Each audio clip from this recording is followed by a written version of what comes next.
Most people have never had a digital relationship.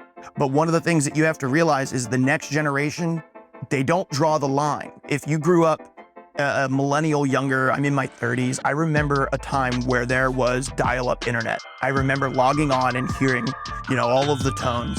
And I had formed a physical identity before I experienced the internet. And then I formed a digital identity.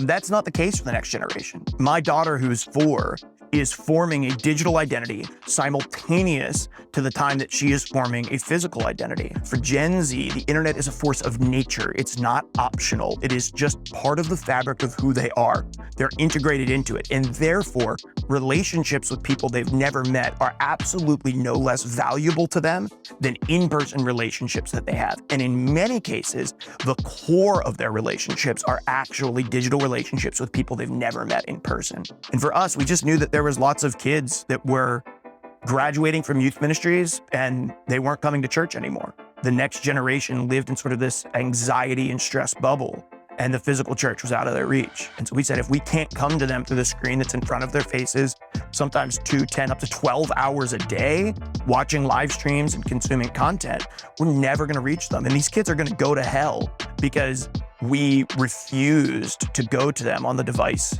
that they're on all the time. You couple that with looking at live content creators streaming live video content to 100,000 people 6 days a week for 45, 48, 50 hours.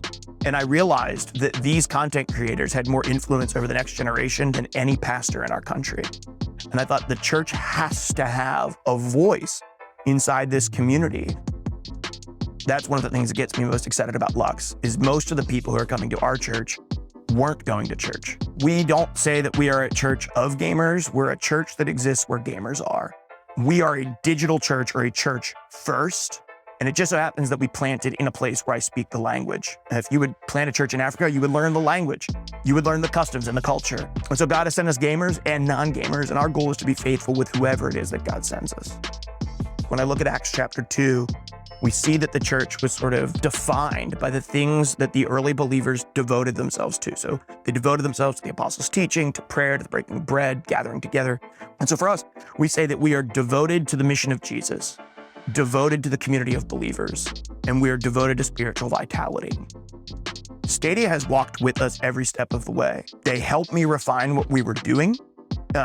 They helped us build on what we were doing, but they haven't told us what to do or how to do it. And that has enabled us to follow the vision that God has placed in our lives. Once we knew we could disciple people online, it's like, okay, we can be a church. And Stadia really helped us build the framework and foundations for that.